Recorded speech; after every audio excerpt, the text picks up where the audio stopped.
You know the vibe. All spice, no sugar. Let's get into it.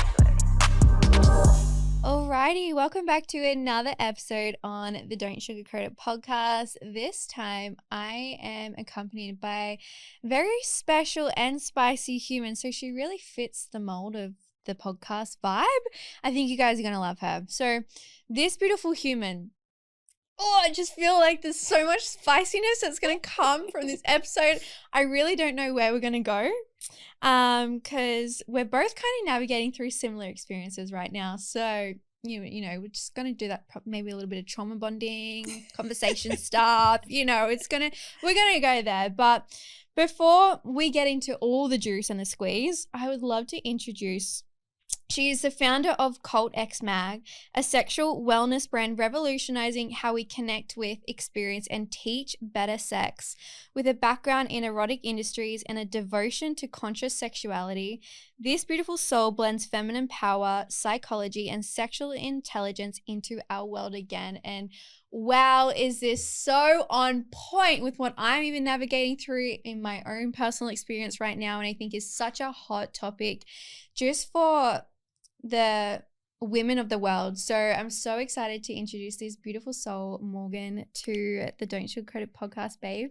I'm so excited for today's episode. No, thank you for having me. I haven't done like a proper podcast before and I'm just really happy to be here, and thank you for having me on. I can't wait to chat because I feel like this conversation, the world is our oyster. Where shall we go? Where shall we go? I know, literally before we started this conversation, this podcast, we were just sitting here just chatting about just so much stuff, and we're like, oh my God, I genuinely don't know where and what rabbit holes we're going to go into.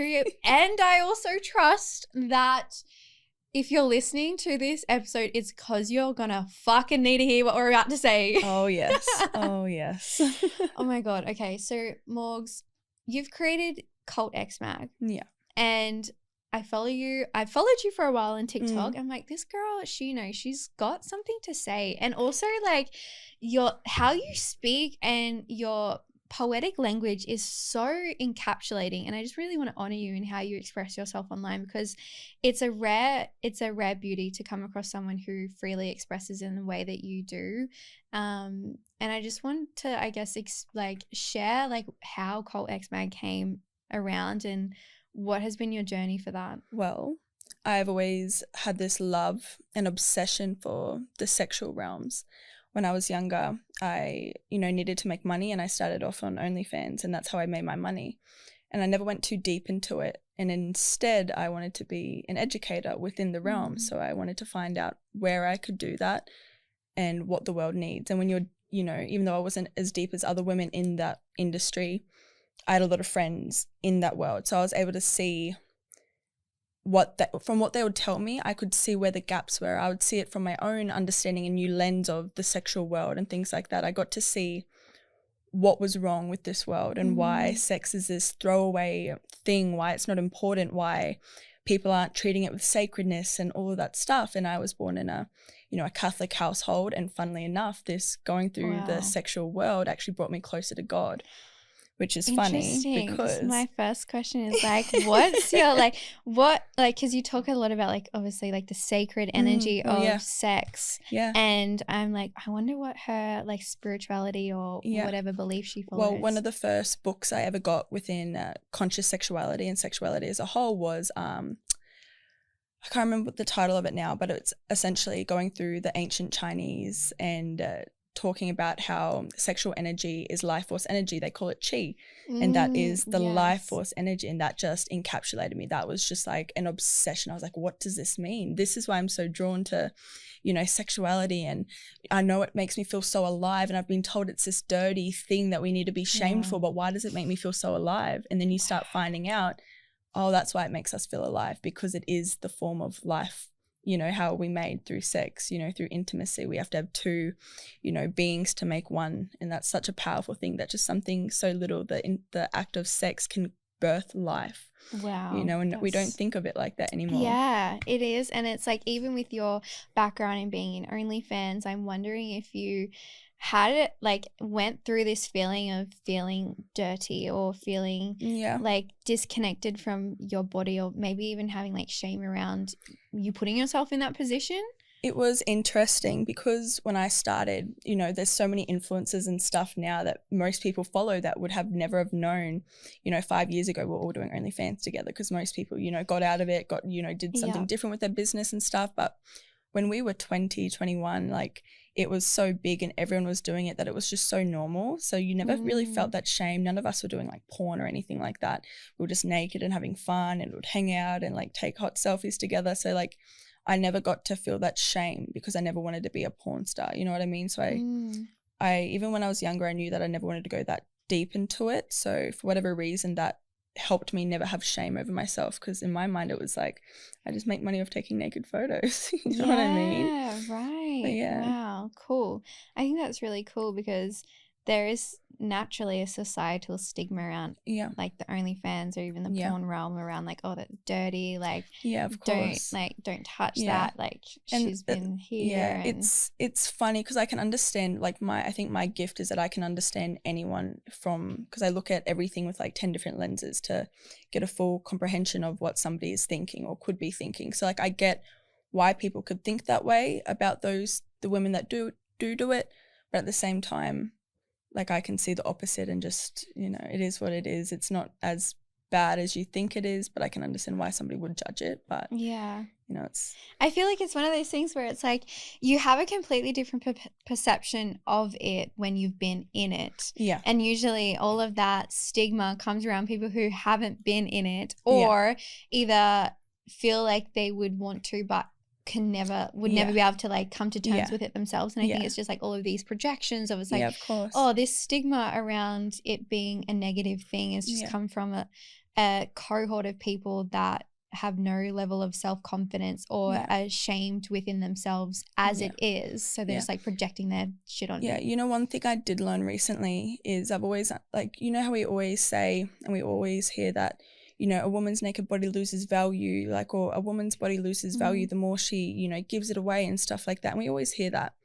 And I obviously have regret. I wish I was younger and didn't, knew better about sex and stuff like that. You know, I love celibacy now that I'm older, but when I was younger, sex wasn't something that was sacred. I was never taught to create sacredness around these realms or anything. So that's why I dove into it so early without any, you know, regret or anything. I didn't think about it. And it's only now that I'm older that I can understand what they mean by the value thing. You know, I understand the value and what it means to keep something as sacred and as pure as possible. So it's weird. I, you know, can go so deep into, you know, the sexual realms and then come out and go, oh, that's what they meant by keeping it sacred and holding the value of a woman. And, you know, I understand it from full perspective now. I get it. How do you determine the difference between having a sacred sexual experience and having sex? Well, sacred sex is conscious sex, so awareness. Most people dissociate. Most people are programmed to do what they see in porn, because we don't teach people how to actually go into the realm, how to actually hold space. Like you do your meditation and breath work, we are meant to treat sex exactly like that.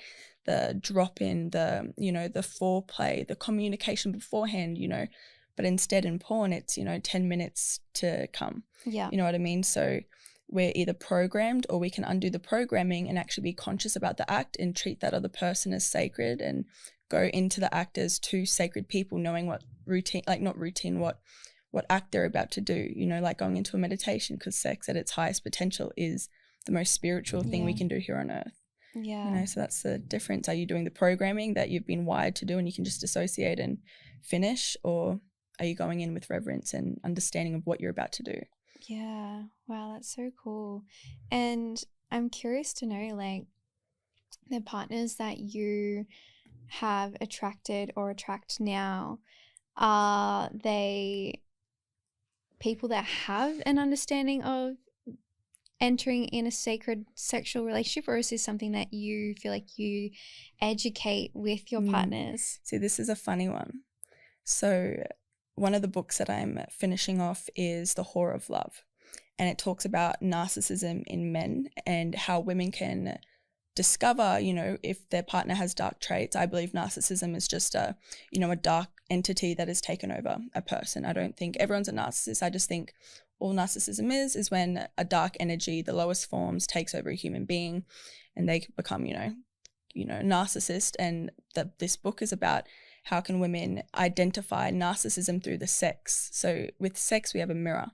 And if you know how to look into that mirror and thus see your partner in the sexual realms, it will tell you everything that you need to learn. And my last 2 partners taught me everything I had to learn to write this book, on how to spot manipulation, how to spot like coercive control, how to spot those narcissistic selfish traits in the bedroom, because I obviously go into everything with love and give myself and want to teach them.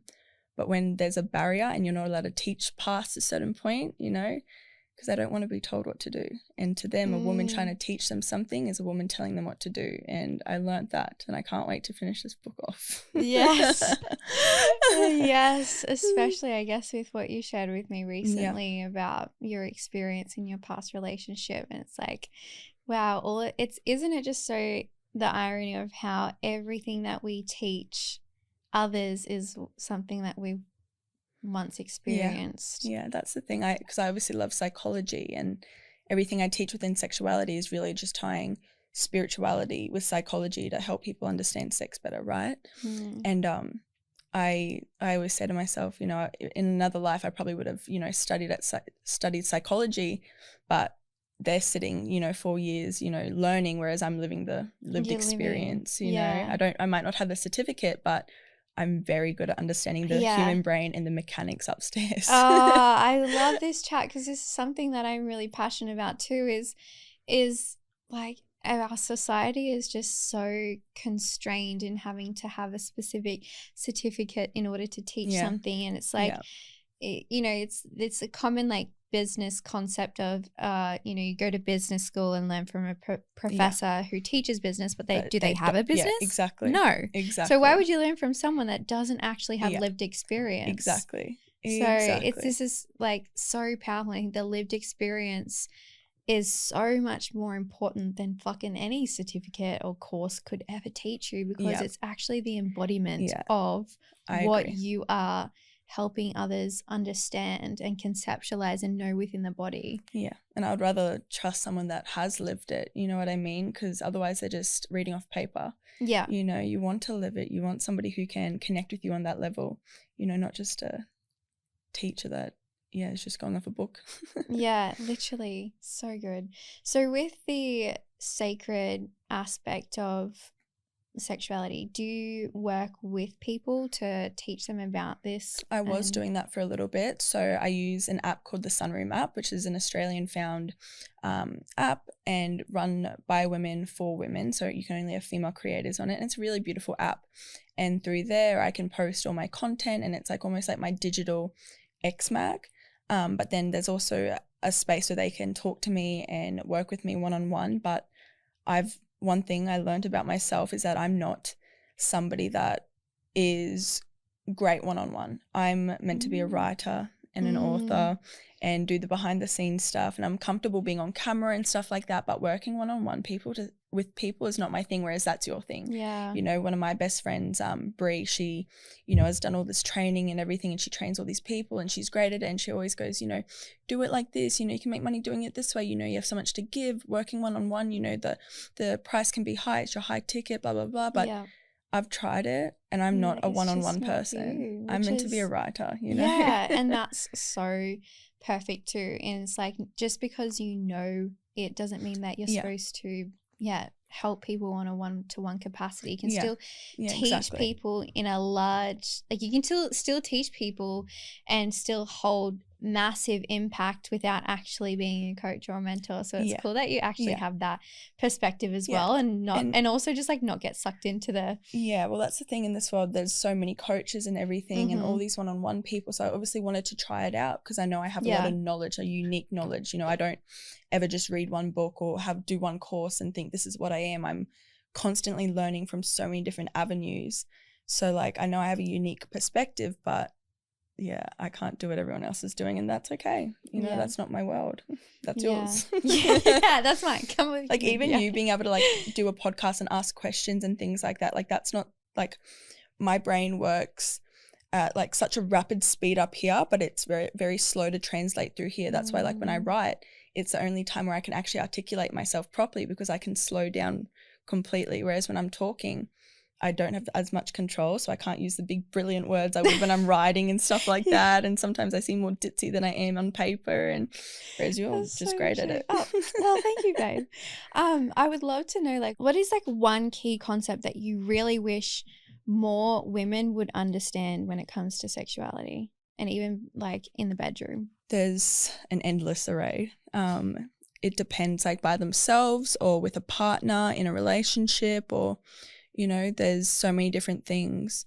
To try and pick one is, you know, we have a lot of work to do on our sexual landscape. It is ridiculous how much work we have to do as a society. It's like, so fucking true. It's that's why I'm so passionate about this work, because I see it all, and it's about how can I, you know, my woo-woo brain that works and is like some crazy detective up here connecting all the dots, like how can I make that, I can understand that, but the average person can't. So how can I not, you know, dumb it down and make it easier for other people to digest? Because like you're a spiritual person, you understand the energetics of things, right? All I do is sexual energetics essentially, right? Yeah. So it's dissecting that and making it make sense for other people. And that's again why I just write, because then I can get everything out there.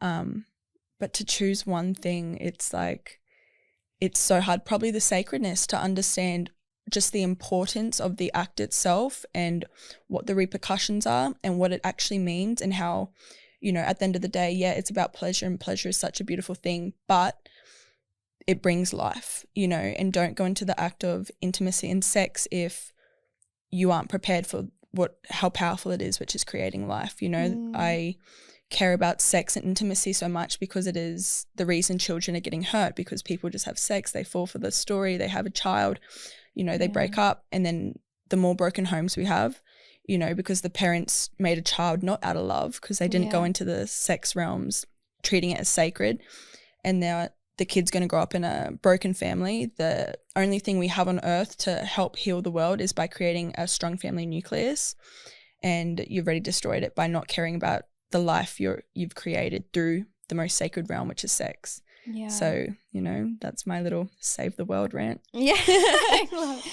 And it's interesting because even navigating through my journey, even with the past year, navigating through my own sexuality journey of being with men and believing that all I was to ever be with a man, and then going through my journey of being with a woman, and now coming out the other end and being like, you don't know. I'm fucking confused. Yeah. Like, I've experienced both ends of the spectrum, and it's interesting that I'm like a little bit scared to say this out loud, but anyway, that I feel as if I will end up with a man, like that is my divine union. Wow.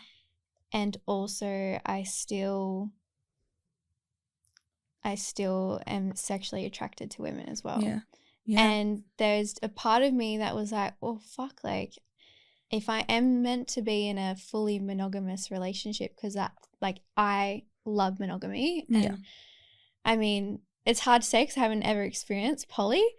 But in my experience, I'm like, I think because I have been cheated on in the past and been hurt in the past, that I feel like I don't know how I'd be able to move through it.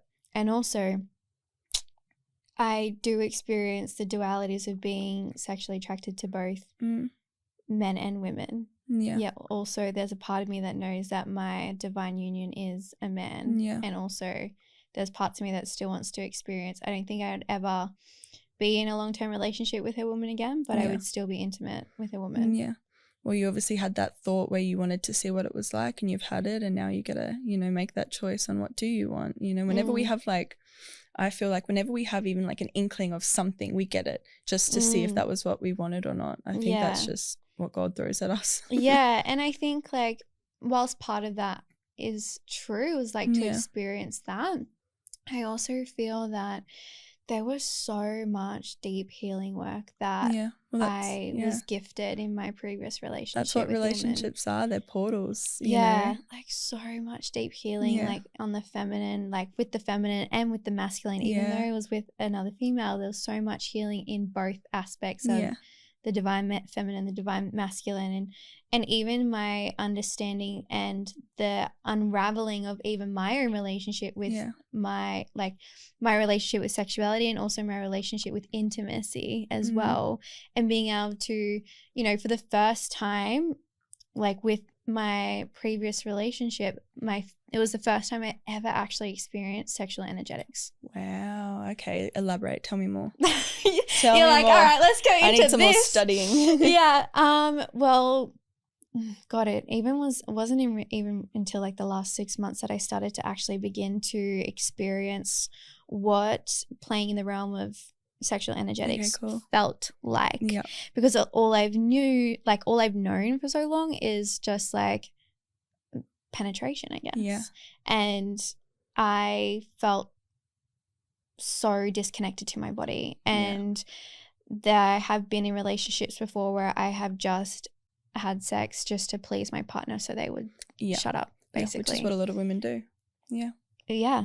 It's so unspoken. It's so like painful to experience and to disconnect. Like I feel like knowing that now, like I feel so much sadness for my younger self, because I'm like, I'm so sorry that I made you think that was okay and that was the only way to move forward. And I disrespected my body by just like being intimate with my partner just for keeping the peace in the relationship. And that that's like so scary to it's like a betrayal to the self, but we don't even know what we're betraying because we don't know anything different. Exactly. You know, and then when we wake up, it's like, whoa. Yeah. And it's just like, I'm still just like figuring out how to play with that sexual energy. But I'm so grateful for my relationship with my previous partner, because I was able to navigate that in such a safe space.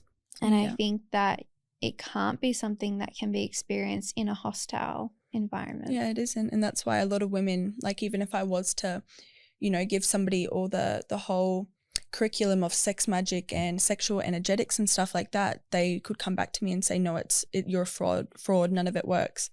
But if you're doing it with a partner and that partner is shut off from their heart center, their heart chakra, you know, their truth, what is love, truth, authenticity, then there is no way in hell that you can make sex magic happen. There is no way that energy can fully happen. You know what I mean? Like, I obviously know exactly how to do it, yet I've had my last 2 partners have been very cut off from their heart. So I've been able to reach certain spaces sexually and pleasurably and like all these, you know, beautiful ecstasies, but there was always a limit, you know, and I would want to get further and be like, wait, I want to see more and more and more, but it was unstable. So, you know, I couldn't just go, all right, well, I reached this last night, let's try for this, because it would be a whole different thing, you know, because they had no stability. Thus, I couldn't play with the sexual energy in a stable place, you know. So it's hard. If your partner's cut off, then, you know, it's a whole different ball game. And how many people are cut off from their heart in this day and age, you know? What about when you're both like open and wanting, and you create the space and do like the entry processes like eye gazing and touch? Beautiful. Have you ever been in a position where it's like you're doing all of the, I guess, the processes to get into that sacred energy, but it's not really like... Well, it's like, let's say, even though you guys love each other so much, right?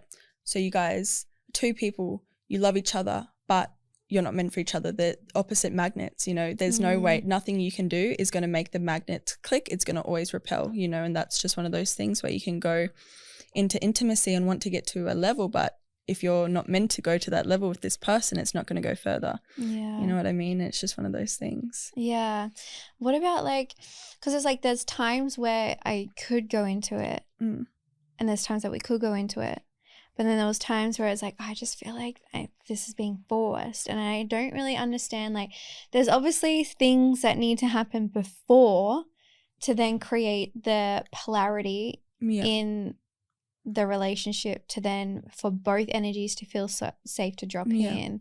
And I mean, for me, I was like trying to figure that out myself. I'm like, what is it? Sometimes I'm open, my body's open, I'm ready for this, and then sometimes I'm not, and I just couldn't figure out what was contributing to that. Yeah, I've been there in the mental, you know, places where I'm like, wait, what am I doing wrong? Is it all on me? Is it all on me? But that's the thing. There's two people in the party, and like you never truly know, you know, to what extent they're feeling. So that's why sex magic and, you know, the sexual energetics can be so hard if it's not like your partner, like the person that you're meant to be, because there's something deep down that's repelling each other. So it doesn't matter how much you try, what you do. Like, look at me with my partners. Like, I've tried my, you know, hardest, and I could not get further. And I, you know, I'm very good at it. And it's like a repelling magnet. And when you don't have, I don't know the ins and outs of your relationship, but if there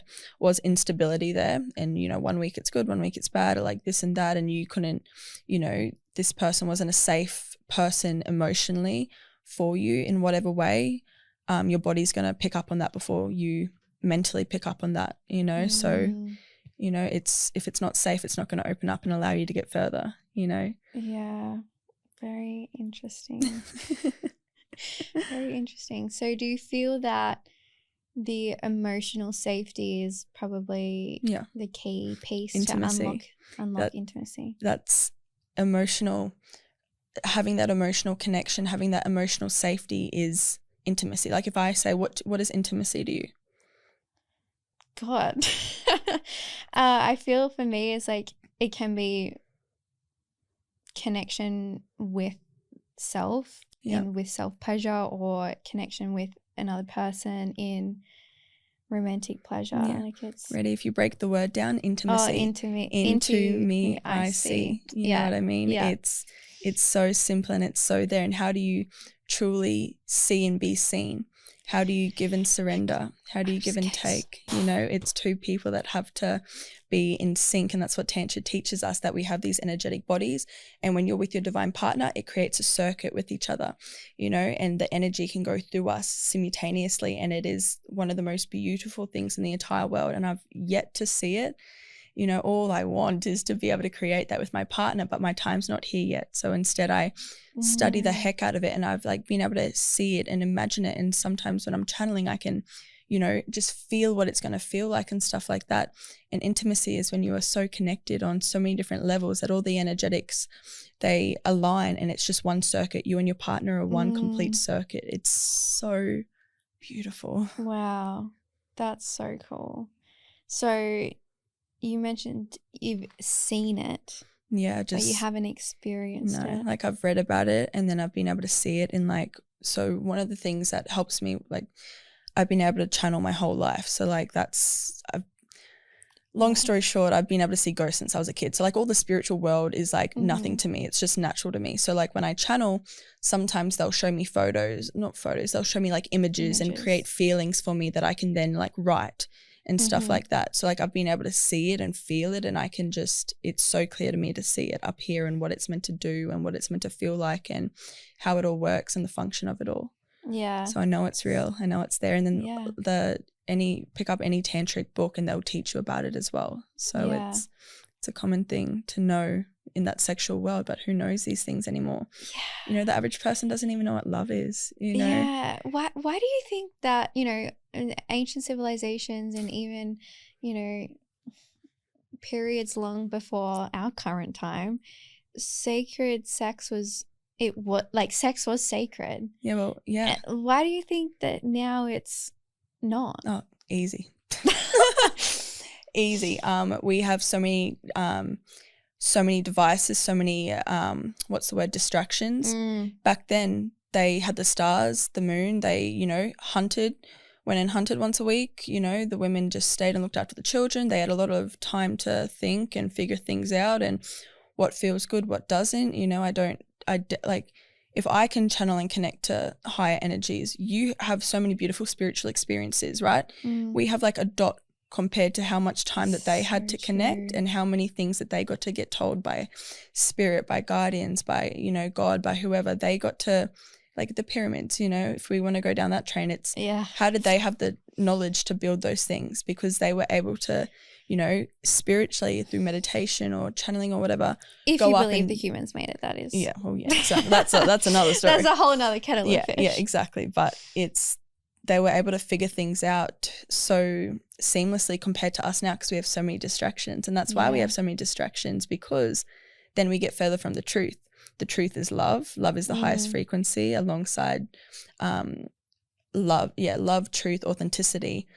That's the highest vibration we can reach. So what they're going to do is try and get us to be as far away as that as possible. Because imagine if every single human knew what love was, knew what truth was, knew what authenticity was. Oh, the world would be a completely different place. Yeah. The Matrix wouldn't even exist, exactly. mate. Like the system. What? Exactly. And, you know, people go, well, what's the point of it? And again, this is why you come back to God, because Earth is a school, which you probably know. Earth is a school, and Earth is almost like a jail system. So what happens is we are up in heaven, we're up in the universe doing whatever we do.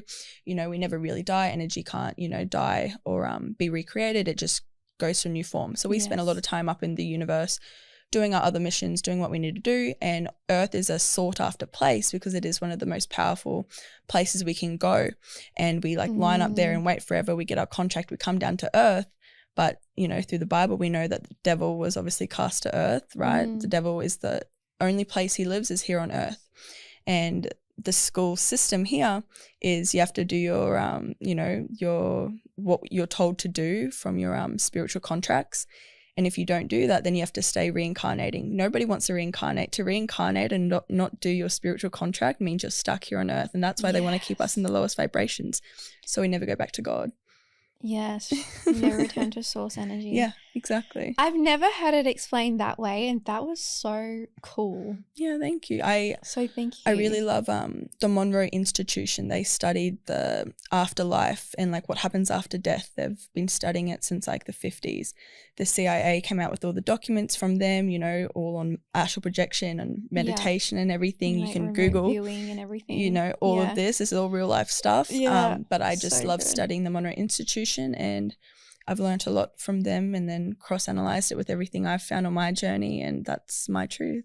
Wow. So I know that you've referenced God a number of times, and I'm curious to know, it's interesting because I believe in God, universe, source, energy. It's all one. It's not, for me, it's not a big man in the sky.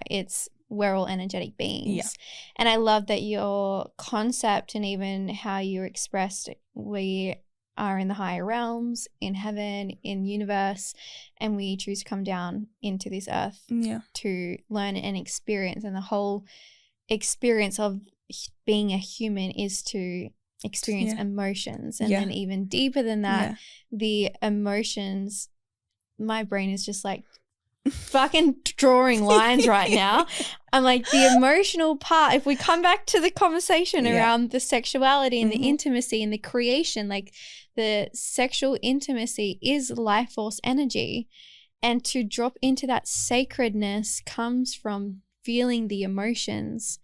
Then I don't know right now, but my brain is just pinging. I don't know if anyone's able to conceptualize what is happening here. And also what I'm understanding is I want to ask you two questions, but I'm going to wait for the second question. But what I'm understanding is we're in higher realms, we come onto Earth, we choose to come to Earth because it is the soul contract that we come to experience.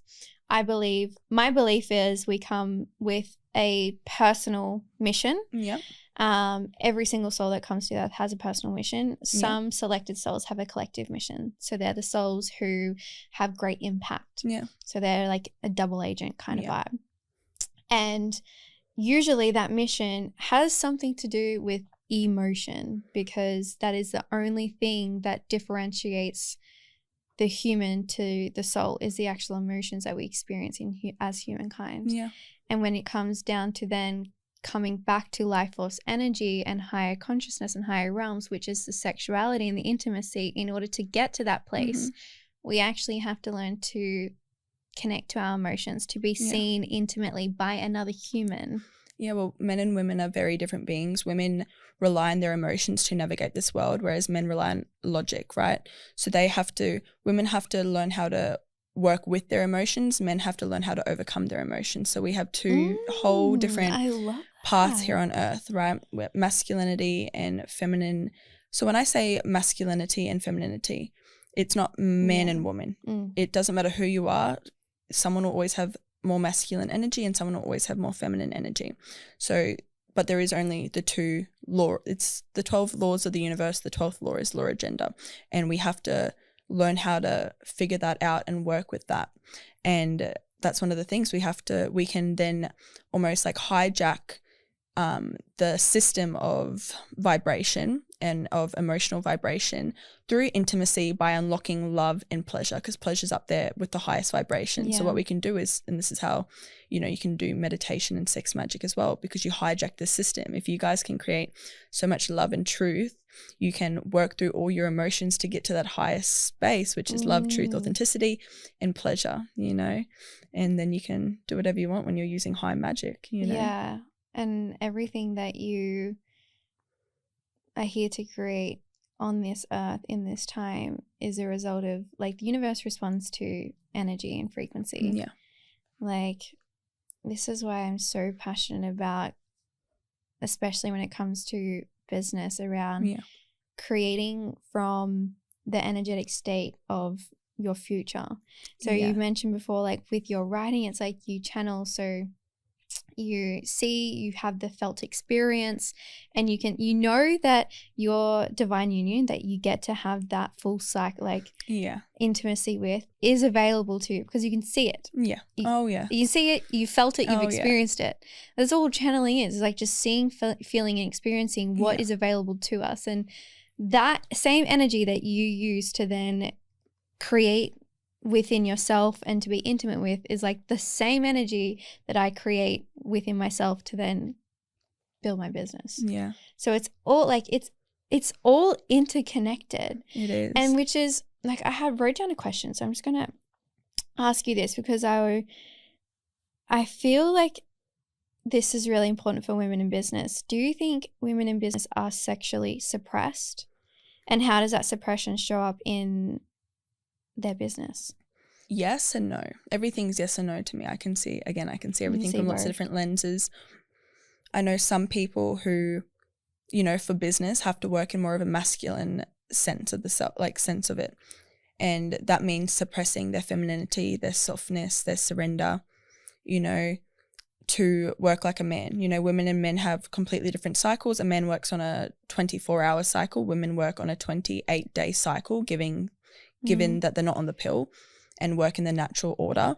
So we work very differently to each other. But for a woman to do the same type of business as a man and work the same hours, right, it normally means they have to go on the pill and they have to get up every day and suppress their emotions and their femininity and their natural cycle to then work like a man and produce the same effort as a man can. Because a man, we can't work the same as a man. They are wired completely different. They wake up with so much testosterone, they're ready to fuck the world, fuck whoever's in front of them. Like, they wake up ready to get the money.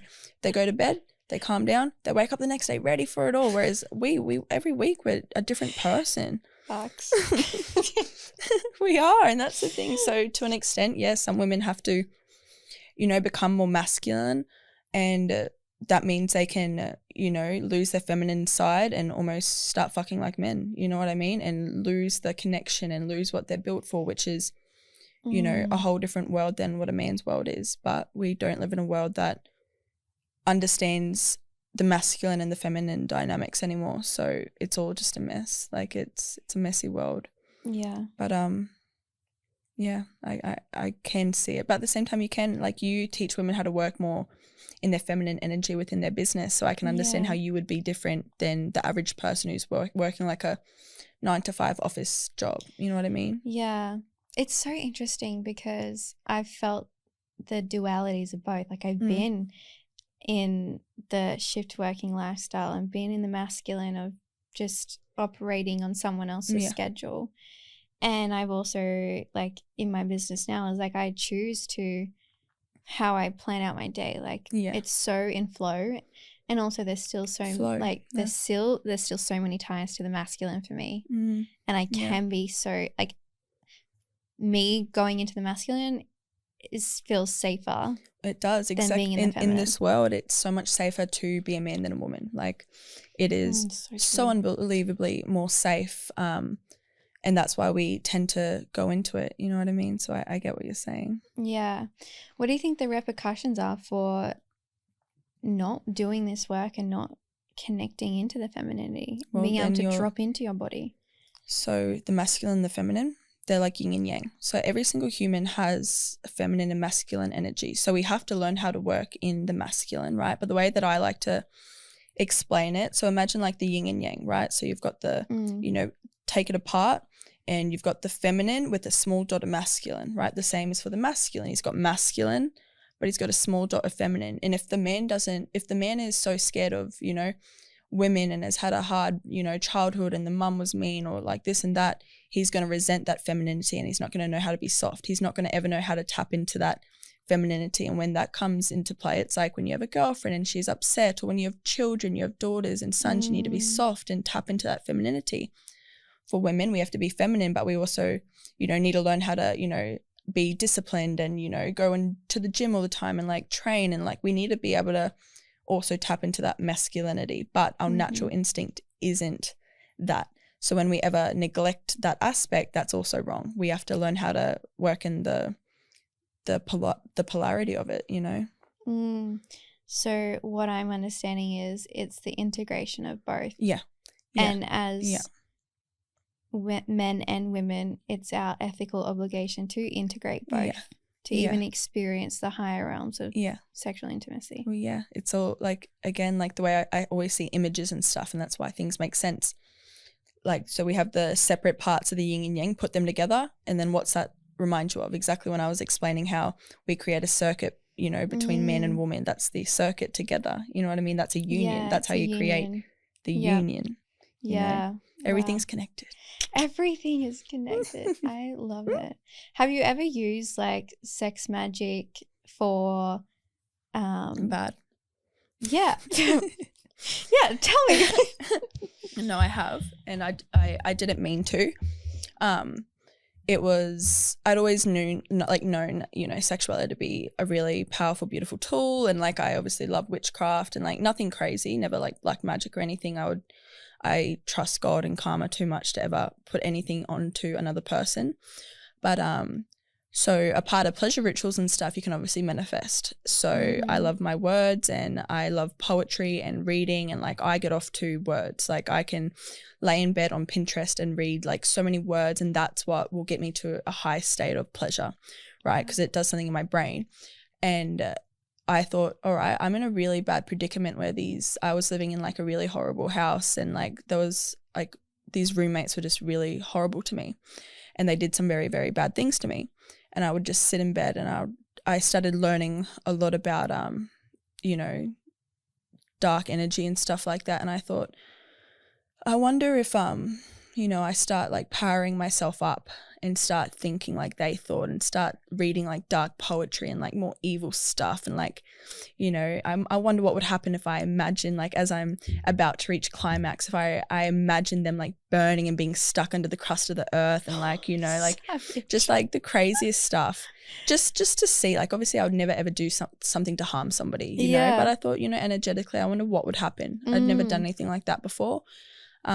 So one of them flipped his car the next week. He won all this money on the lot on the pokies, flipped his car the next week. The other one got fired that week, and then I found out 2 of the other ones went to jail. Fuck. That's some mad shit. Yeah. Wow. Damn, that's some powerful Don't play with the witch, baby. Don't don't I like to think, you know, because obviously I love witchcraft and everything, and all energy is, you know, magic, right? Yeah. In the old world, that's why they called witches and magic. Yeah. Now we just call it business energetics, you know, but that's all it is. It's just playing with energy and knowing what to do. Like I just obviously love the old world, so I say witch and magic and stuff, but it's just energy and knowing how to use it. Yeah, cool. So I would love to see the other end of the spectrum. Have you used sex magic to then manifest My anything? last partner, I wanted to live a really nice life and I wanted some money to pay some stuff off, but I also wanted love. You know, it was never about the money, but you know, all of a sudden this man came into my life and just gave me absolutely everything, promised me the world and everything. But this is the other side of magic, you know, if you don't know how to use it. And I had a weak part of me that called in exactly what I wanted, but didn't type the loose ends. So when you're manifesting and playing with such strong magic, you have to be so particular about what you're asking for, because you'll get given it, but you don't get to choose exactly what if you don't type those loose ends. So I got, you know, a multimillionaire, like 0.001% in wealth, you know, gave me everything I needed, you know, promised me the world. I didn't have to worry about money for 3 months. But then, you know, he had the same characteristics as my partner before that. And instead of love, he gave me money, because that's what in that moment when I was really asking for it, I didn't want love, I wanted money. Wow. So that's what I got. I got money and not the love, and you know, I had to leave. And yeah, that's just how it is. You don't type the loose ends, you know, you get what you ask for. Right. And you can't cry about it. Yeah. Be careful for what you ask for. Well, yeah, that's what we get told, isn't it? Be careful what you wish for. Words are spells. Tie that with, you know, pleasure rituals and sexual energy, and you're going to get what you want. Yeah. You're going to get what you want. Yeah. Don't cry about when it comes. Yeah. Do you, does that scare you at all? Yeah, of course it does. But think about how many people are playing with magic every single day, right? Words are spells. And imagine how many people are playing with magic and they have no idea what they're inviting in, because we don't talk about magic anymore. We burnt the witches. So no one knows about energy. No one knows about any of this. People are casting spells every fucking day of their lives. Yeah. And then they wonder why their life's in a shit show, because they have no idea what they're doing. I believe this so. Because it's just energy. You know, change it from, if you don't want to listen to the woo-woo side, all right, people are playing with energy every single day, right? Energy is something that is all around us. Ask, you know, Albert Einstein or Nikola Tesla. They are the smartest, brilliant minds. They knew that everything was energy. All we have is energy, right? Why aren't we taught how to play with that in school? Yeah. You know? Yeah. Yeah, of course. And like the other part of that too is like linguistics. So it's like all in your languaging. Yes. Like, I mean, like, you know, we cast spells by our language, and every single day that we speak, every single day we speak into existence what we want to, what we create. Exactly. Even if we're not aware of it. Yeah. Because our languaging and our linguistics literally is the creation of our life. What does abracadabra mean? It's a, not Arabic. It's a, can't remember the nationality now, but it means to cast as you speak. Abracadabra. You know, like it's all, even like if you dissect the English language, you'll be able to find out everything you need to know about this world and the hidden messages and everything. You know, you take it back and you go through the English language, then you take it to the Latin word and meaning. And the things that we're saying in English, what it actually means in Latin and stuff, you know, no wonder this world's a shit show, because we're constantly casting spells that are negative. You know, like it's very interesting. There's a lot of secrets in this world. Yes, literally. Oh my God, that's so good. And for me, even like for me to begin to tap into being the creator of my life, it came from understanding linguistics and understanding that every single thing I experience on a daily basis is because I created it in my mind through the language that I speak to myself with.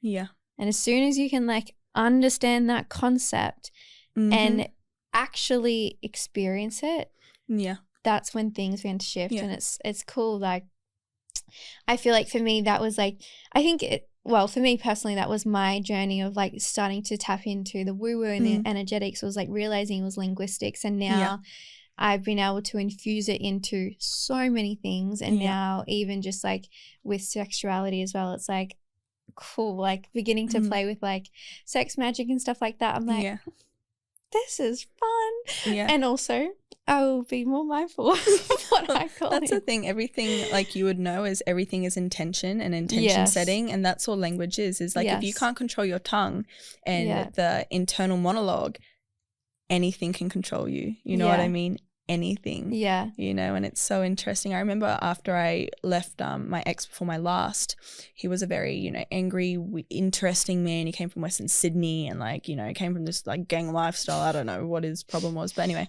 And after I left him, I obviously sat by myself for months and I almost had his internal monologue like attached to me, and it was one of the darkest things in the entire world, but I was able to study it and understand, wow, no wonder these type of people, because I don't live like that. Like I don't have negative thoughts that are trying to like, you know, you can't trust anyone, like look at this person, don't trust this person, but that's how a lot of people live. I was able to understand his internal monologue for like 2 months after we broke up, and it was just, it's like you can tell evil and darkness has gotten so deeply rooted into people that they have no control over their monologue, their internal thought space. That's why everything is, you know, they can't control themselves. Thus, they try to control other people, you know. And if you don't want to be easily controlled, control upstairs. You know, it's all up here. It's all Oh my God, this is so cool. I feel like there's so many more questions that I wanted to ask you. Go speed and round. also I'm literally like, okay, I have a speed round for you. So, most overrated sex tip you see online? Sexual positions, you know, people go, oh, let's like, it's very skin deep sexual education. Yeah, change it up this way, maybe do it this way, you know, put your leg up here. If you guys don't have the base like structure and you guys actually hate each other in your day-to-day life, your sex is going to be shit no matter what. Yeah. So no sex position is going to actually make you love each other. Sorry to say it. Facts. That's fucking great. I'm curious to know though, favorite sex position of yours?